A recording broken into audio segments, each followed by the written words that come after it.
আমরা আজকে এই যে মিটিংয়ে কিছু নিব, এই উদ্দেশ্য তো আছে নাকি? কিছু নেওয়া মানে কি জানেন, কিছু দিতে পারবো না, কিন্তু আপনারা নিতে পারবেন। কারণ একটা কথা আছে ইংরেজিতে, সেটা হচ্ছে an adult cannot teach another adult, but an adult can learn from another one. একজন প্রাপ্তবয়স্ক কখনো আরেকজন প্রাপ্তবয়স্ককে শিখাতে পারে না, কিন্তু শিখতে পারে। তো আপনি যদি শিখতে চান, আমি কিছু শেয়ারিং করব, সেটা আপনি নিতে পারবেন। আর আপনাদের কাছ থেকে তো আমি প্রচুর শিখি, সেটা তো আপনাদের প্রায় বলি। You guys are a great trainer to me, because a lot of lessons usually I got from you in my life, in the journey of success. তো আজকে কয়েকটা বিষয়, কয়েকটা ফ্যাক্ট অফ সাকসেস নিয়ে আমি ডিসকাশন করব। তো এই ফ্যাক্টগুলোর ফার্স্ট ফ্যাক্ট হচ্ছে, পবিত্র কোরআনে আল্লাহ তাআলা এই ফ্যাক্টটা উল্লেখ করে দিয়েছেন। পবিত্র কোরআনের একটা অন্যতম ছোট সূরা হচ্ছে সূরা আসর। তো সূরা আসর শব্দের অর্থ হচ্ছে কাল, সময়। সূরা আসরের প্রথম আয়াত হচ্ছে ওয়াল আসর, মহাকালের শপথ, সময়ের শপথ। এখানে আল্লাহ সময়ের শপথ কাটার পিছনে আমাদেরকে অনেক বড় একটা মেসেজ দিয়েছে। উনি সময়ের শপথ নিয়েছেন, এর কারণটা হচ্ছে সময় অনেক ভ্যালুয়েবল। এইটা আল্লাহ এই আয়াতের মাধ্যমে আমাদেরকে বোঝাতে চেয়েছেন। এর দ্বারা কয়েকটা জিনিস, যে আমরা নির্দিষ্ট একটা সময় পেয়েছি এবং সময়টার জন্য আমরা কাজে লাগাই, ইউটিলাইজ করি। দেখুন, আপনাকে যদি বাবা বলে যে ঈদ শপিং এর জন্য তোমাকে 5,000 টাকা দেওয়া হলো, আপনি কিন্তু ওটার একটা বাজেট করেন যে এই 5,000 টাকায় আমি কি কি কিনবো। আমার এক জোড়া মোজা কিনতে হবে 200 টাকা দিয়ে, আমার একটা জুতা কিনতে হবে 1,500 টাকা দিয়ে। আপনি এভাবে বাজেট করে ফেলছেন, আমার একটা প্যান্ট কিনতে হবে, সেটা 1,500 টাকা, একটা শার্ট কিনতে হবে, একটা গেঞ্জি কিনতে হবে, একটা জাঙ্গিয়া কিনতে হবে, সেটার জন্য আপনি 500 বরাদ্দ করেছেন। অর্থাৎ আপনি 5,000 টাকাকে কিন্তু পুরো ক্যালকুলেশন করে ফেলেছেন এবং আপনি একটা লিস্টেড করে ফেলেছেন। এবং তারপরে আপনি শপিং মলে যাচ্ছেন যে আমি কোন শপিং মলে গেলে এই রেঞ্জের মধ্যে আমার প্রোডাক্টগুলো, আমার কাঙ্ক্ষিত এই যে জিনিসগুলো কিনতে চাচ্ছি সেটা কিনতে পারবো। রাইট? এখন ফ্যাক্ট হচ্ছে 5,000 টাকা পেলে আপনি একটা বাজেটিং করতেছেন, কিন্তু টাইম পেয়ে আপনারা কজনই বা বাজেটিং করছেন জীবনে? আর এই ওয়াল আসরের মাধ্যমে আমাদেরকে বোঝাতে চেয়েছেন যে তোমরা সময়ের ভ্যালু দিলে সাকসেস হবে। পর লাইনে আল্লাহ তাআলা বলতেছেন ইন্নাল ইনসানা লাফি খুসর, অর্থাৎ মানুষ ক্ষতির মধ্যে আছে। নিঃসন্দেহে মানুষ ক্ষতির মধ্যে আছে। এখন দেখেন, এই যে ক্ষতির মধ্যে আছে, মানুষ ক্ষতির মধ্যে আছে, কথাটা কত ভয়ানক। মানে সব মানুষই আমরা ক্ষতির মধ্যে আছি। কিন্তু তার পরের লাইনে আল্লাহ আবার বলে দিচ্ছেন ইল্লাল্লাযিনা আমানু ওয়া আমিলুস সলিহাতি ওয়া তাওয়াসাউ বিল হাক্কি ওয়া তাওয়াসাউ বিস সবর। কিন্তু তারা ছাড়া যারা কি করেছে, ফার্স্ট কাজ হচ্ছে ইল্লাল্লাযিনা আমানু, অর্থাৎ ঈমান এনেছে, ওয়া আমিলুস সলিহাত, অর্থাৎ যারা ভালো কাজ করেছে, সৎ কাজ করেছে, ওয়া তাওয়াসাউ বিল হাক্কি ওয়া তাওয়াসাউ বিস সবর, অর্থাৎ একে অপরকে সত্যের উপদেশ দিয়েছে এবং ধৈর্যের উপদেশ দিয়েছে। দেখেন কত গুরুত্বপূর্ণ কয়েকটা লাইন। উপদেশ দেওয়া, সত্যের উপদেশ দেওয়া, ধৈর্যের উপদেশ দেওয়া, ঈমান আনা, সৎকর্ম করা, এই 4টা কাজ।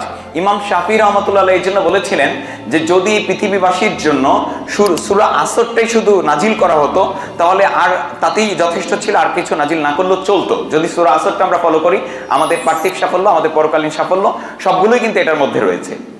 কয়েকটা জিনিস, ঈমান আনা, আল্লাহ এক অদ্বিতীয়, এইটাতে ঈমান আনা। এরপরে হচ্ছে সৎকর্ম করা। সৎকর্ম কাকে বলে? যে কাজ অন্য আরেকজনের মানুষের জন্য, অন্য সৃষ্টির জন্য উপকারী। যে বোঝাই করা ভ্যান নিয়ে একজন যাচ্ছে, ঠেলতে পারছেন, আপনি একটু ঠেলে দিলেন, এটাও সৎকর্ম। একটা কুকুর পিপাসার্ত, আপনি তাকে একটু খাবার দিলেন, অথবা ক্ষুধার্ত, আপনি তাকে একটু খাবার দিলেন, এটাও সৎকর্ম। অর্থাৎ সৎকর্মের সংজ্ঞা যদি দেন, তাহলে পৃথিবীর যত ভালো কাজ সবই সৎকর্ম। আর আল্লাহ এগুলোই সব ভালোবাসেন। পবিত্র কোরআনের বিভিন্ন জায়গায় আপনারা অর্থসহ যদি পড়ে দেখেন, তাহলে দেখবেন সৎকর্মের কথা বলা হচ্ছে। অর্থাৎ আমাদের সাকসেসটা নিহিত এই সৎকর্মের মধ্যে। এখন আপনি আরেকজন মানুষকে পাবজি, ফ্রি ফায়ার থেকে ফিরিয়ে এটাই রাখবেন, নিজে থাকবেন, এটাও তো সৎকর্ম। সৎকর্ম আসলে খুঁজলে লট অফ সৎকর্ম আপনি পাবেন। এরপরে একে অপরকে সত্যের উপদেশ দেওয়া আর ধৈর্যের উপদেশ দেওয়া, এটা হচ্ছে সাকসেসের বেসিক্স। তো যদি আমরা সাফল্য চাই, তাহলে আমাদের এই 4টা জিনিসের মধ্যে গুরুত্বপূর্ণ কয়েকটা কাজ এসে দাঁড়িয়েছে। সেটা হচ্ছে ওই বিশ্বাসটা করা, আল্লাহ একক অদ্বিতীয়, স্রষ্টা একজন, তিনি পৃথিবীর সবকিছু সৃষ্টি করেছেন, তার নির্দেশনায় সবকিছু চলে, তিনি কসমিক সোর্স অফ এনার্জি, আপনি তার কাছেই চান। এবং জানেন, আমরা অপরাধ করব, আল্লাহ এটা জানতেন। ফেরেশতারা অপরাধ করে না, যা কমান্ড দেওয়া আছে ওইটাই করতে থাকে, তাদের অপরাধ করার সুযোগ নেই। এখন আল্লাহর যদি শুধুমাত্র প্রশংসা শুনতে হতো, ইবাদত নিতে হতো, তাহলে উনি সব ফেরেশতা সৃষ্টি করতেন, মানুষ সৃষ্টি করতেন না। উনি ভালো করেই জানেন যে মানুষ পাপকর্ম করবে, খারাপ কাজ করবে, তাহলেও কেন উনি মানুষকে এত ভালোবেসে সৃষ্টি করলেন, মানুষকে অটোমেশন দিলেন? এর কারণ হচ্ছে এই ক্ষমতা, খারাপ করার ক্ষমতা, ভালো করার ক্ষমতা থাকা সত্ত্বেও কোন মানুষটা ভালো করে এটাই তিনি দেখতে চান। আর ওইটা করলেই আপনি হবেন সফল।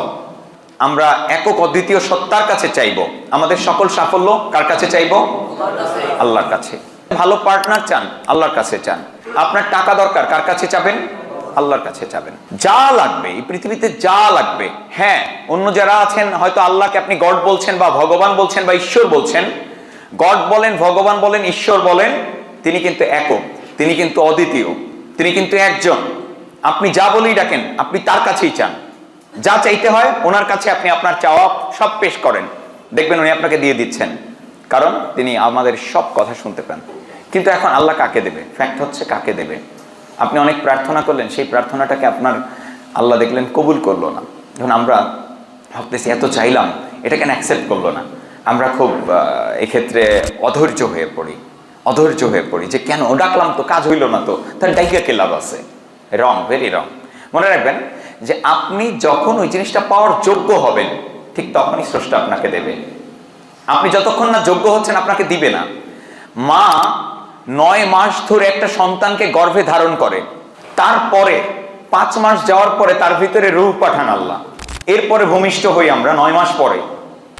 একটু ভাবতে হবে, আল্লাহ এভাবে আমাদের সৃষ্টি না করে, দেখেন আমরা প্রত্যেকটা মানুষই যে আলাদা আলাদা অবয়ব, আলাদা আলাদা দৈহিক গঠন, সবকিছু আলাদা আলাদা। আমরা সৃষ্টি হয়েছি কোত্থেকে? ওই ছোট্ট একটা শুক্রকণা থেকে, যেই শুক্রকণা অনুবীক্ষণ যন্ত্র ছাড়া দেখা যায় না। 1 ফোঁটা স্পার্মের মধ্যে 50 কোটি শুক্রাণু। তো 50 কোটি শুক্রাণু থেকে আপনি একটা শুক্রাণু এই পৃথিবীতে এসেছেন, ওই একটা শুক্রকণা। তো একটু ভাবতে হবে যে আল্লাহ সরাসরি একটা ছোট বাচ্চা প্রত্যেকের বাড়িতে, যারা মনে মনে ভাবতো আল্লাহর কাছে চাইতো যে আমার একটা সন্তান চাই, তার বাড়িতে কিন্তু ছোট্ট একটা বাচ্চা পাঠিয়ে দিতে পারতেন তিনি ফেরেশতার মাধ্যমে। এই পলিসি না করে, এই সিস্টেম না করে পাঠাতে পারতেন কি পারতেন না? পারতেন। কিন্তু না, তিনি তা করলেন না। তিনি মায়ের পেটে দিলেন, 9 মাস ধরে বড় করলেন, তারপরে এই পৃথিবীতে আমাদের আনলেন। এর একটি মেসেজ আছে, এই মেসেজটা হচ্ছে মা যে 9 মাস ধরে এই ভারটা বহন করে বেড়াচ্ছে, মাকে লাথি দিচ্ছে, গুতা দিচ্ছে, এইটা মা সহ্য করতেছে, ফলে ওই বাচ্চার প্রতি মায়া তৈরি হচ্ছে, বাচ্চার প্রতি মায়া তৈরি হচ্ছে, ভালোবাসা তৈরি হচ্ছে। যখন বাচ্চা ভূমিষ্ঠ হচ্ছে, তাকে লালন পালন করতে হবে কিভাবে, এইটা মা বুঝতেছে। যদি 9 মাস মায়ের পেটে আমরা লালিত পালিত না হতাম, আমরা যদি সরাসরি এইভাবে আসতাম, হয়তো মায়ের আমাদের পছন্দ না হয়ে কালো হয়েছে, ঠিক আছে এটা ফেলে দিই, আর একটা চাই। খোড়া হয়েছে, ঠিক আছে এটা ফেলে দিই, আর একটা চাই।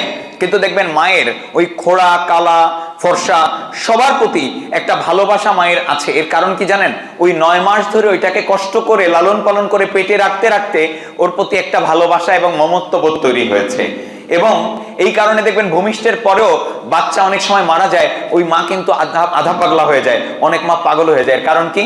তিনি ফিলিং থেকে, ভালোবাসা থেকে ওই বাচ্চার মুখ দেখবে বলে প্রতীক্ষমান থাকে। 9 মাস ধরে উনি সতর্ক থাকেন, 9 মাস ধরে উনি সতর্কতার সাথে খাবার গ্রহণ করেন, সতর্কতার সাথে ঘুমান, সতর্কতার সাথে হাঁটাচলা করেন, এবং তার প্রতি একটা মমত্ববোধ এবং ভালোবাসা তৈরি হয়। আর এই ভালোবাসা তৈরি হয় বলেই আজকে আমরা বড় হতে পেরেছি, মা বাবা আমাদেরকে বড় করতে পেরেছে। না হলে মা বাবা অধৈর্য হয়ে যেত। আমরা যে পরিমাণ ত্যক্ত বিরক্ত করেছি, আমাদের প্রতি অধৈর্য হয়ে ডাস্টবিনে ফেলে দিত। ঠিক তদ্রূপ আপনি স্রষ্টার কাছে প্রার্থনা করবেন, কাজ করবেন, আপনি ত্যাগ স্বীকার করবেন, অনেক কষ্ট করে, অনেক পরিশ্রম করে তারপরে কিছু অ্যাচিভ করবেন। ওইটার প্রতি আপনার তৈরি হবে একটা দারুণ মমত্ববোধ, দারুণ একটা ভালোবাসা। আর যদি আপনি সহসাই পেয়ে যান, করা শুরু করেছেন অমনি পেয়ে যান, তাহলে আপনি একটা ডিস্ট্রিবিউটরের ভ্যালু বুঝবেন না। একটা ডিস্ট্রিবিউটর দামি, তার ক্যারিয়ারটা যে দামি, এটা আপনি বুঝবেন না। আপনি একটা প্ল্যান শোতে বসেছেন, this is S important work, ডাক্তারদের চেয়ে ইম্পর্টেন্ট। ডাক্তার যেমন অপারেশন করে, এটা অনেক ইম্পর্টেন্ট, অনেক সতর্ক থাকতে হয়। একটা মানুষকে প্ল্যান দেখানো তার চেয়ে বেশি ইম্পর্টেন্ট। এর কারণ কি জানেন? কারণ একটা মানুষকে আমি আধা ঘন্টা প্ল্যান দেখাবো, আমার আজ আধা ঘন্টার প্ল্যান শুরু করে ডিপেন্ড করতেছে ওই মানুষটার ক্যারিয়ার আমার মতো এই জায়গাটা আসবে কি আসবে না। আমার প্ল্যান আমার আন্তরিকতার উপরে ডিপেন্ড করতেছে ওই মানুষের ভাগ্য এই সিস্টেম থেকে নির্মাণ হবে কিনা। তা আপনি যখন এগুলো করে কষ্ট করে একটা টিম করবেন, ওই টিমের প্রতি আপনার মায়া থাকবে। আপনি যখন একটা বিজনেস করবেন, ওই বিজনেসের প্রতি আপনার মায়া থাকবে। আর যদি এটা না করেন, এমনি পেয়ে যান, কারো কাজের মাধ্যমে পেয়ে যান, এটার প্রতি আপনার কোনো মায়া থাকবে না। তো এই জন্য কষ্ট করে অর্জন করার একটা মানসিকতা সেট করতে হবে আপনাদের, কষ্ট করার মানসিকতা। স্বর্গ সবাই চায় কিন্তু মরতে কেউ চায় না। ঠিক সাফল্য সবাই চায় কিন্তু কষ্ট করতে সবাই চায় না।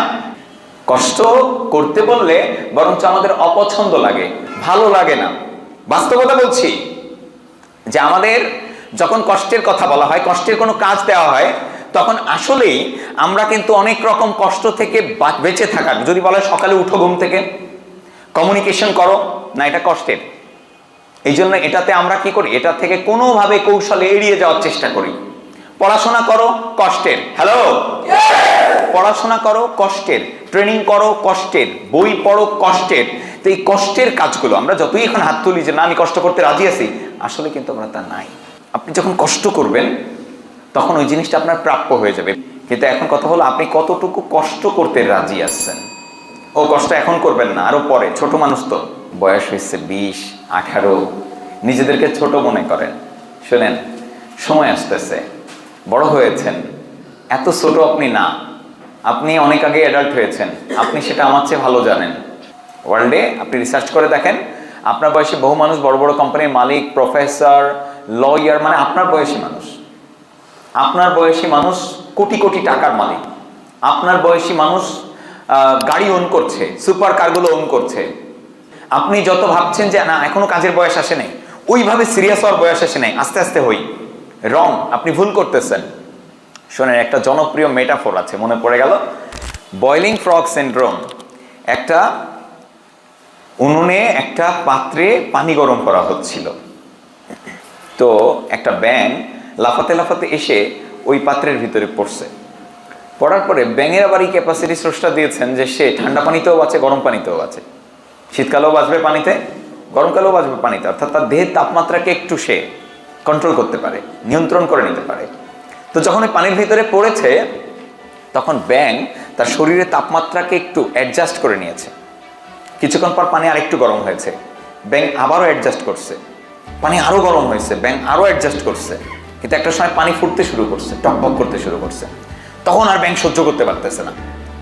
ব্যাঙ এবার চিন্তা করছে যে আমাকে লাফ মেরে বাইরে বেরোতে হবেই। কিন্তু ব্যাঙ যখন লাফ মারতে গেছে দেখে তার গায়ে আর শক্তি নেই, এবং সে ওই পানির ভিতর থেকে বেরোতে না পেরে ওই গরম পানিতে সেদ্ধ হয়ে মরে পড়ে আছে।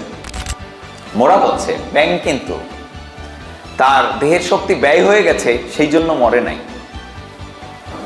হ্যালো, ব্যাঙ তার দেহের শক্তি ব্যয় হয়ে গেছে সব, এই জন্য মরে নাই।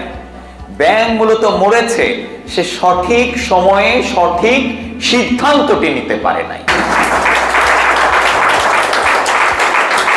সঠিক সময়ে সঠিক সিদ্ধান্ত, এই যে এখন কাজ করার বয়স, আরে পরিশ্রম করার বয়সই তো এখন। মানে এই যে এক ধ্যানে এক মনে কাজ করার বয়সটা কিন্তু এখন, যেটা আমি করেছি এক ধ্যানে এক মনে। আমার রাত নেই দিন নেই, বাহ কত দারুণ, আমার কারো ঝাড়ু খাওয়ার ভয় নাই। আমি যখন যাব তখন আমার দিন, আমি যখন থেকে দিন শুরু করব তখন আমার দিন, আর যখন আমি রাত মনে করব তখন আমার রাত। এর চেয়ে স্বাধীন লাইফ কিন্তু আর হবে না। আপনারা সময় এখন কিছু করার সময়। আমি কি বুঝাইতে পারছি না পারি নাই? কখন করবেন? বউ হওয়ার পরে, বাচ্চা হওয়ার পরে। বউয়ের ঝাড়ু খেতে খেতে জীবন শেষ। সকালে একবার বিকালে একবার, সবসময় খালি খোঁচা মারা কথা শুনবেন, বিপদ আছে কপালে অনেক। হ্যাঁ, 3 দিন পর পর বায়না করবে যে আজকে একটু আবহাওয়াটা সুন্দর, এই ঘুরতে নিয়ে চলো না, ঝামেলা আজকে একটু বাইরে খাবো। হ্যাঁ, আজকে কিন্তু রান্না বান্না করতেছেন, আজকে বাইরে খাবো। মানে অনেক ঝামেলা আছে ভাই, আপনারা বুঝতেছেন না। আপনারা যে সময়টাতে আছেন আপনার জীবনের গোল্ডেন টাইম, স্বর্ণালী সময়। কিছু করলে এখন করতে হবে। কে কে মনে করতেছেন যে আপনি বড় হয়ে গেছেন এবং এখনই আপনার সাফল্যের জন্য যাত্রা শুরু করা দরকার? Very good. এই সবাই মনে করতেছেন, তাই না? যে নিজেকে ছোট মনে করেন এবং মনে করেন না আমার তো এখনো বয়স হয় নাই, তারা একটা কাজ করেন।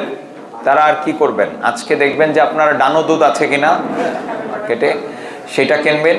একটা বিগ সাইজের ফ্যামিলি প্যাকেজের ফিডার কিনবেন। হ্যাঁ, এইটা নিয়ে বাসায় গিয়ে আপনারা খেতে শুরু করেন। কারণ যত ছোট আপনি মনে করেন তত ছোট না ভাই। আপনি প্রেম বুঝেছেন অনেক আগে, ভালোবাসা বুঝেছেন অনেক আগে। আপনার জীবনে প্রেম আসছে আপনি 7-6 পড়াকালীন সময়ে, যখন আপনার বয়স 11-12। তো প্রেম আসলো থেকে যদি এতই আপনি অবুঝ হন? হ্যাঁ, শুনেন, আজকাল অনেক স্কুলের বাচ্চা, 8-9 বাচ্চাদেরকেও আমি দেখি যে লুকিয়ে লুকিয়ে বিড়ি খাচ্ছে। আরো যে কত কি এরা করে, এ তো আপনারা কাছাকাছি গিয়ে আমি এখন বলতে পারতেছি না, বললে সেটা ভাইরাল হয়ে যাবে আর কি, যেহেতু রেকর্ড হচ্ছে, এগুলো আমি বলতে পারছি না। But this is the truth, this is the truth, যে আমরা অনেক আগেই বড় হয়েছি, ঠিক আছে? তো ছোট আর মনে করার সুযোগ নাই, এখনই আপনার জীবনের জন্য সর্বোচ্চ। আপনি যদি ভাবেন না আমার সংসারের চাপ আসে নাই, ফ্যামিলির চাপ আসে নাই, পরে করব, বড় হয়ে নি, বিয়ে শাদী করি, বয়স 30 পার করি তারপরে করব, একদমই ভুল। আপনি এখন যদি করেন, 30 পার করলে আপনার বউকে টাইম দেওয়ার অনেক টাইম থাকবে, আপনার বাচ্চাকে টাইম দেওয়ার অনেক টাইম থাকবে। আপনি আর্লি রিটায়ার করবেন, এবং আর্লি রিটায়ার করে আপনি সেই সময় আপনার বউ বাচ্চাকেই দিনের অর্ধেক সময় টাইম দিলেও কেউ আপনাকে ঠেকাবে না, মাসের অর্ধেকটা টাইম তাদের সাথে ঘুরে বেড়ালে কেউ আপনাকে ঠেকাবে না। আপনার হাইয়েস্ট ওয়ার্ক এথিক্স, মানে যতটা আপনি দিতে পারেন একটা দিনে, এর চেয়ে বেশি আর দেওয়া যায় না। দেখেন, একটা গাছ ততটাই ফল দেয় যতটা তার দেয়ার ক্যাপাসিটি আছে, ততটাই দেয়। কিন্তু মানুষ একমাত্র প্রাণী, তার যতটা দেওয়ার ক্যাপাসিটি আছে সে ততটা দেয় না। আমাদের প্রত্যেকের ক্যাপাসিটি আছে একজন বিশ্বসেরা মানুষ হয়ে ওঠার, কিন্তু আমরা কি আমাদের হাইয়েস্টটুকু দিচ্ছি? নিজেকে কোশ্চেন করেন, আমরা কিন্তু আমাদের হাইয়েস্টটুকু দিচ্ছি না। একদিনে যতটা করা যায়। শোনেন, একটা ব্যক্তির 15 বছর যখন বয়স, বাবা মারা গেলেন। 25 বছর যখন তার বয়স, তখন তার মা মারা গেল। তার ছিল একটা বোন, আর এই মায়ের এই মৃত্যু দেখে, কিছুদিন আগে বাবারই মৃত্যু দেখে, ফাইন্যান্সিয়াল কন্ডিশন ছিল জিরো, তার একটা মাত্র বোন, সেই বোন ট্রমায় চলে যায়। আর সেই ব্যক্তিটা আজকে বিশ্বের কাছে পরিচিত কি নামে জানেন? The king Khan, the king of Bollywood, Shahrukh Khan নামে পরিচিত। ব্যাপারটা হচ্ছে এই, আপনি ফাইট ব্যাক করেন সব সময়। আপনি হ্যাঁ পড়ে যাবেন না এমন না, আপনি পড়ে যাবেন। পৃথিবীর সকল পেশায় টেম্পোরারি হার্ডিস থাকবে, সকল পেশায় টেম্পোরারি হার্ড টাইম আসবে, কঠিন সময় আসবে। সকল পেশা, পৃথিবীর এমন কোনো পেশা নাই যেখানে হার্ড টাইম আসবে না। আপনার এই পেশাটাতেও হার্ড টাইম আসবে, আপনি সুন্দর সময় পার করবেন, আবার হার্ড টাইম আসবে, কঠিন মনে হবে, কিন্তু মনে রাখবেন এই কঠিন সময়টা টেম্পোরারি। প্রত্যেকের কঠিন সময়টা হচ্ছে টেম্পোরারি। এই টেম্পোরারি সময়ে কখনো কুইট করবেন না। আপনি কি করবেন জানেন? প্ল্যান করবেন, থিঙ্কিং করবেন, অ্যানালাইসিস করবেন, আপনার কি ভুল আছে খুঁজে বের করবেন। আপনার দুইটা রাস্তা, হার্ড টাইম যখন আসবে তখন দুইটা রাস্তা আছে। এক, আপনি কুইট করতে পারেন। দুই, আপনি ধৈর্য ধরতে পারেন। ধৈর্য আপনাকে বড় বানাবে। এক হচ্ছে কুইট করা, আপনি রাস্তায় ছেড়ে দিলেন, তো আপনি সব শেষ, আপনার সব শেষ করে দিলেন। আরেকটা হচ্ছে আপনি প্যাশেন্স হলেন, ধৈর্য ধরলেন, প্ল্যান করলেন, ভুলগুলো খুঁজে বের করলেন, লিখলেন, নতুন উদ্যমে আবার ঝাঁপিয়ে পড়লেন, আপনি ফাইনালি গন্তব্যের দিকে এগিয়ে গেলেন। আমি একজনের কথা বলি, ইনি বায়োলজি টিচার ছিলেন ইউএসএ তে। তো উনি স্বপ্ন দেখতেন ওই সময়ে যে স্পোর্টস জগতে কিছু একটা করবেন, এবং আস্তে আস্তে তিনি হলেন কি ক্রীড়া শিক্ষক, স্কুলের ক্রীড়া শিক্ষক, স্পোর্টস টিচার। এরপরে মানে বায়োলজি কিন্তু সুইচ করলেন, বায়োলজি থেকে চলে আসলেন স্পোর্টসে। এরপরে চলে গেলেন উনি কলেজ থেকে ইউনিভার্সিটিতে। তিনি এমন একজন ব্যক্তি যে 31 জন অলিম্পিক অ্যাথলিটকে উনি ট্রেন করেছেন, 51 জন অল আমেরিকান অ্যাথলেটকে ট্রেনিং করিয়েছেন, এবং 12 জন আমেরিকান রেকর্ড হোল্ডারকে উনি ট্রেনিং করিয়েছেন। এবং তারপরে উনি বুড়ো হয়ে গেলেন, কিন্তু রিসার্চ চালিয়ে গেলেন। তো উনি দেখলেন স্পোর্টসম্যানদের যে শুগুলো আছে এটা খুব ভারী। তো উনি তখন ভাবলেন যে আমি যদি এই শুয়ের ভারটাকে একটু হলেও কমাতে পারি, 200 গ্রাম হলেও কমাতে পারি, তাহলে কেমন হয়। উনি এটা নিয়ে রিসার্চ করতে শুরু করলেন, এবং তারপরে ইনভেনশনও করলেন। যে জুতা, যে ফর্মুলা, উনি জুতা ফ্যাক্টরিগুলোতে ঘুরলেন, বিভিন্ন ফ্যাক্টরিতে গিয়ে বললেন যে আমার কাছে এই আইডিয়াটা আছে, আসেন আমরা একসাথে কাজ করি। কেউ ওনার কথায় রাজি হলো না। কোনো উপায়ন্তর না পেয়ে বুড়ো বয়সে উনি একটা ম্যানুফ্যাকচারিং ফার্ম করলেন, জুতার ফ্যাক্টরি করলেন। এরপর ওনার ওখানেই জুতা বানানো শুরু করলেন। আর ওনার এই আগ্রহ দেখে একটা ব্যক্তি ওনার ওই ফ্যাক্টরি ভিজিট করতে আসলো। ভিজিট করার পরে দেখলো যে হ্যাঁ ওনার আইডিয়া ভালো, ওনার যে আয়োজন ছিল এবং ওনার যা কিছু অ্যাক্টিভিটি সবকিছু অনেক ভালো, এটা দিয়ে সত্যিকার অর্থে অ্যাথলিটদের অনেক উপকার করা সম্ভব। তো সেই ব্যক্তিটা ওনার সাথে একসাথে কাজ করার ডিসিশন দিলেন, এবং তাকে বললেন যে চলেন আমরা তাহলে একসাথে কাজ করি। যে ব্যক্তিটা ওনার ফ্যাক্টরি ভিজিট করতে আসছিলেন ওই ব্যক্তিটার নাম ছিল ফিল নাইট, নাইকির প্রতিষ্ঠাতা ফিল নাইট।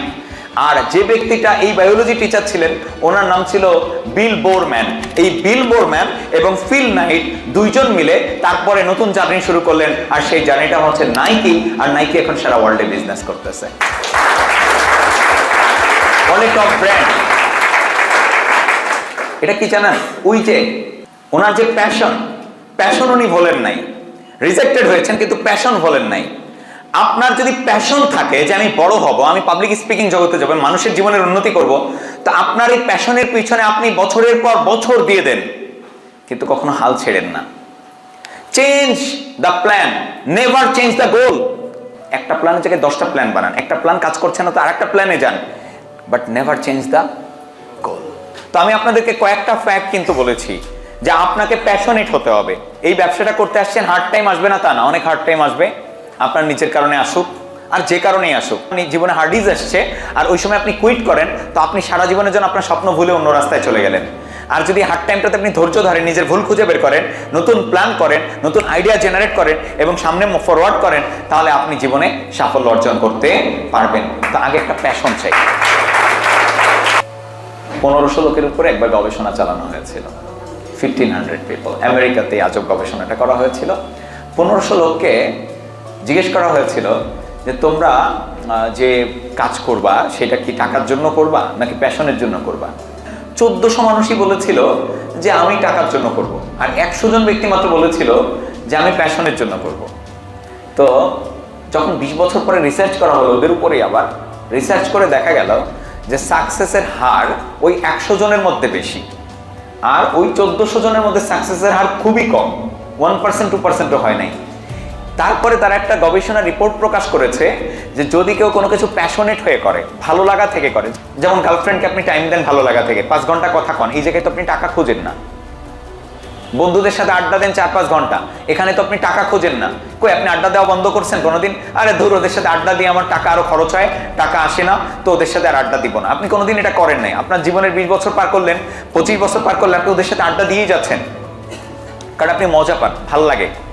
তো এই বিজনেসটাই যদি আপনার মজা তৈরি করতে পারেন, তাহলে মজা কি হবে জানেন? বিজনেসটা মজা তৈরি করলে টাকা আপনার কত আসলে আপনি এটা দেখবেন না, আপনি প্যাশন থেকে করবেন। যে কাজটা পারেন ওটা শিখে নেবেন, আর প্যাশন থেকে করতে করতে করতে করতে টাকা আপনার এমনিই আসবে। কারণ প্যাশনেট হয়ে একটা পেশায় যখন আপনি কাজ করবেন, আপনার কাছে টাকা আসতে থাকবে, বিকজ আপনার ভিতরে ঢুকছে যে আমি এখান থেকে কিছু করবো, এটা ভালো লাগা থেকে আমি করি। যেমন ধরুন আমার কোনো দিন টায়ার্ডনেস আসে না কেন সেশন করাতে, কাজ করতে, প্যাশনেট আমি কাজটার প্রতি, আমার ভালো লাগা থেকে আমি করি। 4-5 ঘন্টাও দাঁড়িয়ে দাঁড়িয়ে ট্রেনিং করার অভ্যাস আছে, করানোর অভ্যাস আছে, দুটেই আছে। সো সেটা কি আমার প্যাশন থেকে করা। Are you clear? প্যাশনেট হয়ে যান আজকে থেকে যদি কিছু সত্যিকার অর্থে পেতে চান।